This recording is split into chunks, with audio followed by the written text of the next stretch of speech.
Football Live with Sam Acho.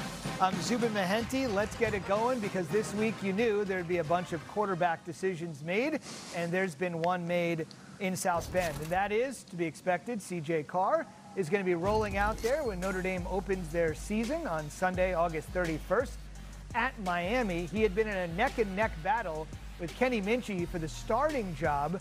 Competition was so fierce that Steve Angeli, quarterback on Notre Dame's team last year, kind of had a feeling he was going to be out of the mix, transferred to Syracuse, where he is the starter, and now Carr is the starter in South Bend. All right, either way you slice it, Sam, a ton of inexperience at the position after Sam Hartman and Riley Leonard gave them a ton of experience there. What are you expecting from C.J. Carr out of the gates, on the road, in a nationally televised game, under the lights for his Notre Dame debut? I do expect C.J. Carr to push the ball downfield a little bit more than what Notre Dame has done in the past. One thing that stands out to me about his game, at least what you see in practice or in their spring game, is his accuracy. Not just deep ball, but intermediate as well. He's not a dual threat quarterback, so if there's pressure in the pocket, he's not going to be able to evade or escape as well as Kenny Minchey may, but he is accurate, which allows Notre Dame another dimension of their game. Yes, we understand Jeremiah Love is the best back currently in college football, so they can lean on the running game, they can lean on their defense, but the area that C.J. Carr provides for you is a downfield passing attack that you may not have gotten from Kenny Minchey. What is the reasonable expectation here? Because for whatever limitations people thought about Hartman or Leonard, they had seen a ton of college football experience. This guy basically has none. What's a reasonable expectation? Well, it's reasonable to taper expectations overall, just because you're not going to, if I'm Marcus Freeman and I know I have an inexperienced quarterback, I'm not going to put him and throw him under the fire. I'm going to lean on my running game. I'm going to lean on my two dominant backs. I'm going to lean on my offensive line. I'm going to lean on my defense. You're going to, as a defensive-minded head coach, Marcus Freeman understands that Miami is breaking in a new quarterback as well. And so week one, you're going to rely on your defense to try and shake, rattle, and roll Carson Beck at quarterback, who's also coming off of an injury. And then week two, you have Notre Dame, or really it's September 13th, you're playing Texas A&M. That's another team that had some quarterback issues last season. So you have to understand it's not just a one-person position or one-person team. It's offense, defense, and special teams. Special teams being a point that Notre Dame really emphasized last season. They were one of the best special teams in college football. You have to let those guys help lead you as C.J. Carr is breaking in as a starter. And Marcus Freeman had some fun saying that he played in a game with Ohio State against C.J. Carr's grandfather, Lloyd, who was coaching Michigan that day. How time flies. We do have another quarterback decision made. Bear Bachmeier is going to be the first true freshman in school history to start at quarterback for BYU in an opener here. Don't be fooled. He does wear number 47. He says he was a running back and linebacker until about 8th grade, and he just kind of liked the number, so he kept it. We'll see what happens. By the way, his brother Tiger is a wide receiver, so expect the Bear to Tiger connection in Provo. Julian Sayin ended up getting the job at Ohio State yesterday alongside Joey Aguilar at Tennessee, who also got the nod yesterday. Sagapulitele out west beats Devin Brown to get the job at Cal. Auburn is going to open the season against Baylor. Seems pretty clear that Jackson Arnold is their guy under center, but they got a pretty packed quarterback room. And Hugh Freeze was asked, in addition to Arnold, is it possible you could see the other two guys when asked this question?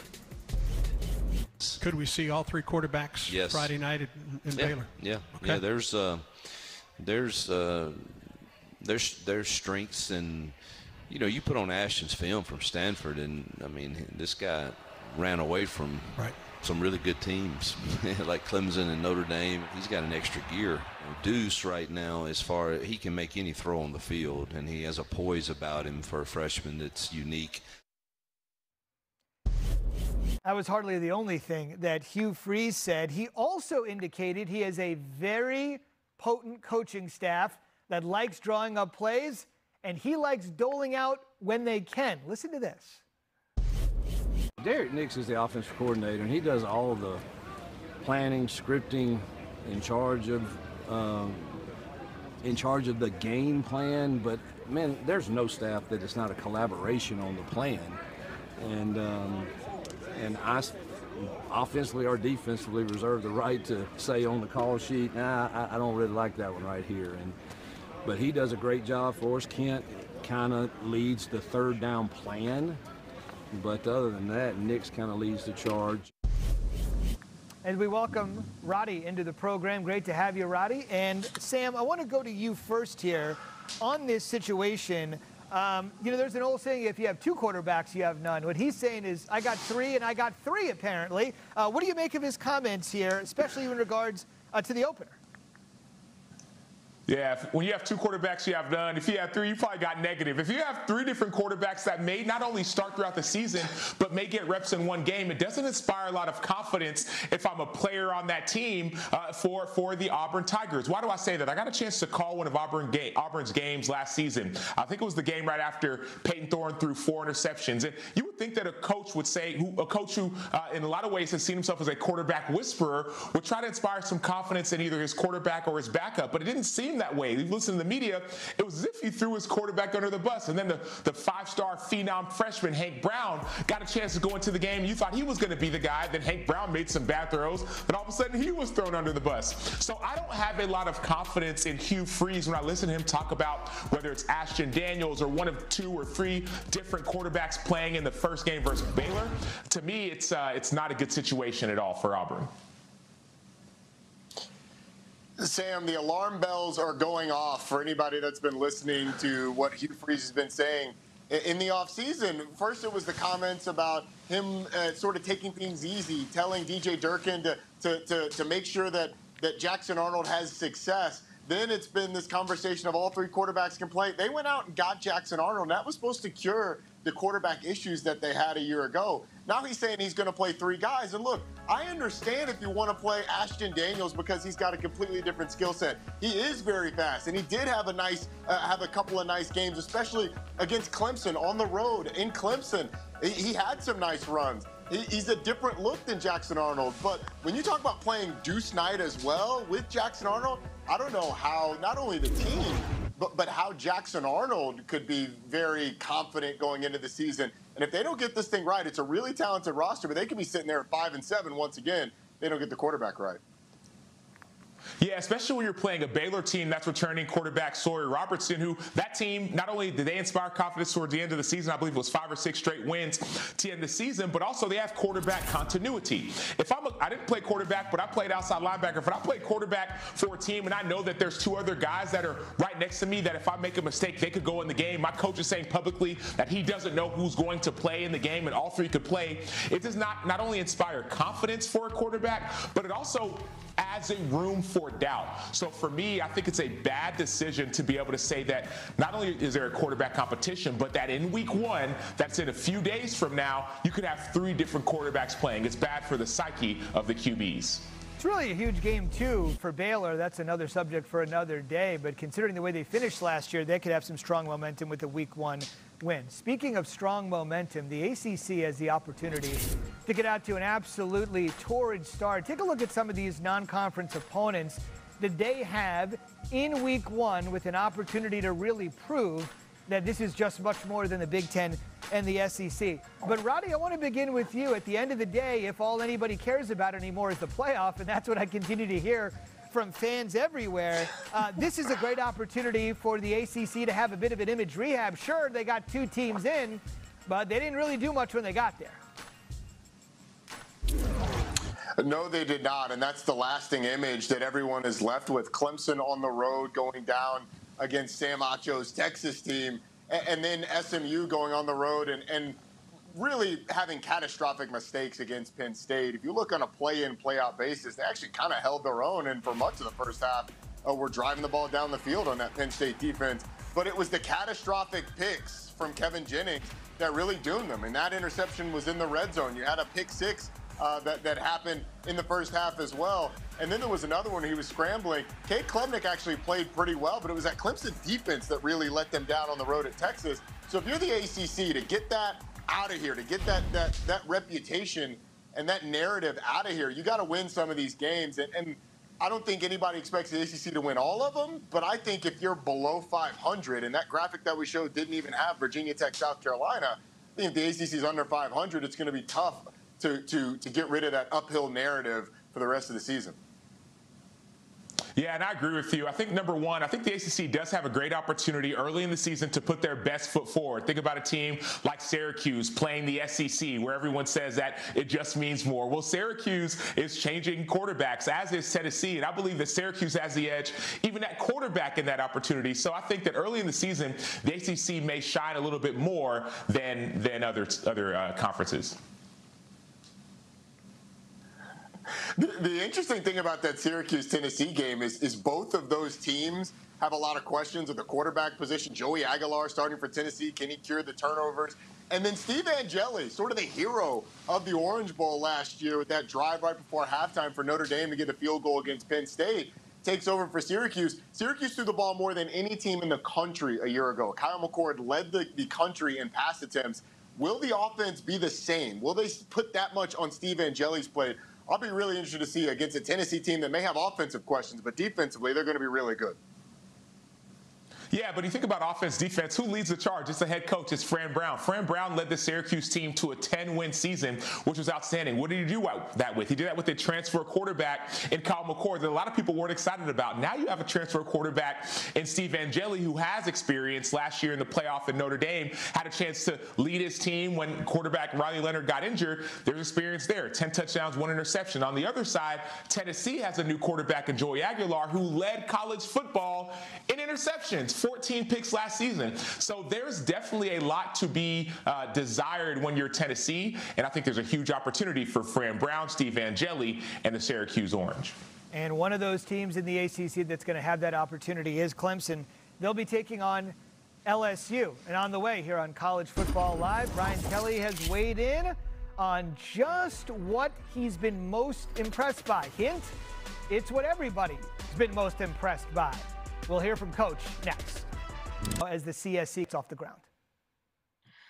There's a lot of work to be done, but I think probably our biggest priority is making sure that the rules are known and understood by schools and student athletes, and that education happens such that people can not only understand the rules, but easily follow them. And so we're doing a lot of speaking right now, we're doing a lot of educating, and we're doing a lot of work on finalizing some of the rules coming out of the settlement. For people that are just sort of looking at this and trying to figure out what this new entity is, how would you say you really distinguish yourself from the NCAA? The College Sports Commission, or the CSC as we call it, is a new organization. The NCAA has been around for quite a long time. We're brand new. And our focus is on a very particular set of topics. First of all, how schools share revenue with student athletes. Second, how student athletes are compensated through name, image, and likeness deals with businesses. And finally, the roster limits with respect to college sports. You know, a lot of people believe that the adjudication of the Michigan sanctions was the last major case the NCAA is going to be taking on, and then everything moving forward will be handled in some ways by the CSC. We're yet to find out, obviously, what school that would be or what case you're going to be looking at, but what should fans and others know about the way the process is going to be handled by the CSC moving forward?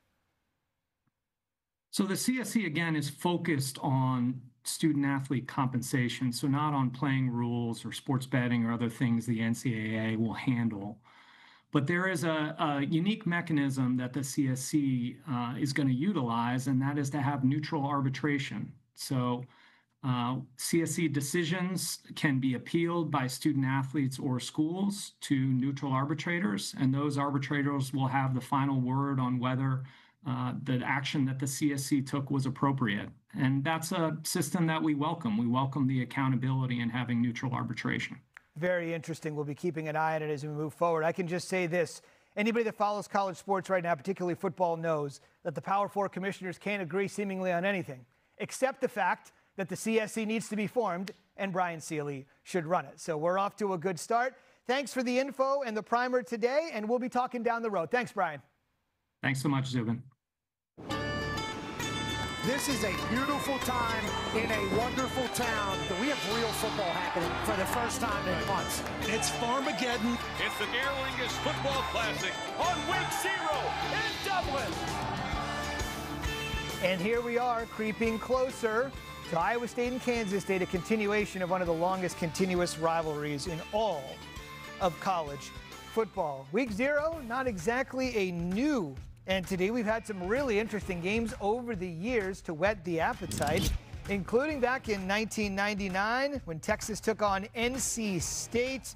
Big-time block punt you're looking at. A little scooping score by Eric Leak to give the Wolfpack the lead. Good, late, and they would hang on to win 23-20. Little before Acho's time, but they could have used him out there in a tight game like that. So, Sam, let's start with you. Week 0 has a lot of advantages. It has a lot of disadvantages. Everybody's playing up all the positives, especially the two teams that are there. As a former player, what do you think about getting started well before everybody else? Yeah, there's good and there's bad. One of the positives of a Week 0 game is that you get a chance to start your season off on the right foot. I think about a team like Georgia Tech last season when they got a chance to beat Florida State, and everyone remembers Jamal Haynes and Haynes King that entire season. Georgia Tech had a great year. Now the alternative is what happened to Florida State. You start off your season on the wrong footing, then fast forward, you go and lose your next game and have one of the worst seasons that I can remember in Florida State history. And so one of the best opportunities for a Week 0 game is that you can start your season off on the right foot. But if it goes the opposite direction, especially when you're traveling all the way overseas, man, it could set your season off the wrong trajectory. You're exactly right, Sam. I think the other thing that you look at with these Week 0 games and the teams that have played in them is what it can do for your brand. I mean, if Farmageddon happens on a typical Saturday, we're excited about it. We're talking about it. It's a top 20 matchup, but there's probably a top 10 matchup in the Big Ten and 3 top 20 or top 15 matchups in the SEC. So the narrative, it kind of gets lost in the wash. Now Kansas State and Iowa State this year and Georgia Tech and Florida State last year get to have their narratives told in a standalone environment. And in the ACC, that means real dollars now. In the Big 12, it means relevance and being in the forefront of people's minds. But it certainly can help from a practice standpoint because you get an extra bye week during the season as well when you start in Week 0. And when you're playing in a league like the Big 12, where there's so little separation from top to bottom, maybe that one extra week off is merely the key. We'll see. On the way, speaking of key, we've got Brent Key. We've got coaches around the country. Way too many guys that either didn't play or tapped out. What did you like that you saw today? Just not much, or? Well, Kelly, we had better pass protection out there today, but now I'm concerned about the lack of pass rush and the fact we can't catch a football when it is thrown. The only thing good about today is the fact we have time to correct it. Look, I don't care if we go in the first game, we run 2 offensive plays and 2 defensive calls. We're going to play what we can execute. What changed from the way they were playing going into this? I don't know. If I had a crystal ball, I'd be able to stop it. I'd predict that it's going to happen. Roddy, that's like Saban there with that Coke bottle. That's like the same thing. Yeah, and Brent Key's a guy who coached under Nick Saban for a number of years at Alabama. So maybe Brent Key is channeling his Saban, sending a message to his team through the media, or maybe he's just mad. He's just mad because they had a bad day. He took it out on his team. He took it out on the media. This is a Georgia Tech team that should be pretty good, but Brent Key's not inspiring confidence. All right, on the other side, Brian Kelly's also been known as a guy that can kind of lay into his team. In the back end of our defense, we really like the development of our end play. Those are all like tangible signs. The other ones you don't see unless you're here every day. And that's the depth of this team and the ability to push each other. All right, Sam, what is he really saying there? There were some plaudits there and there was some criticism there. What do we think? Hey, he's saying, man, I hope we're deep enough to play Clemson. I don't know if he called it Death Valley Junior or Little Death Valley. I don't know. He said, hopefully we're deep enough to get a W week 1 because they haven't been able to get it the last several seasons. Keep in mind, to Sam's point, they've lost openers now 5 years in a row. To Mississippi State, to UCLA, to Florida State in back-to-back years, and last year's heartbreaking loss to USC. See if they can get off on the right foot Saturday night.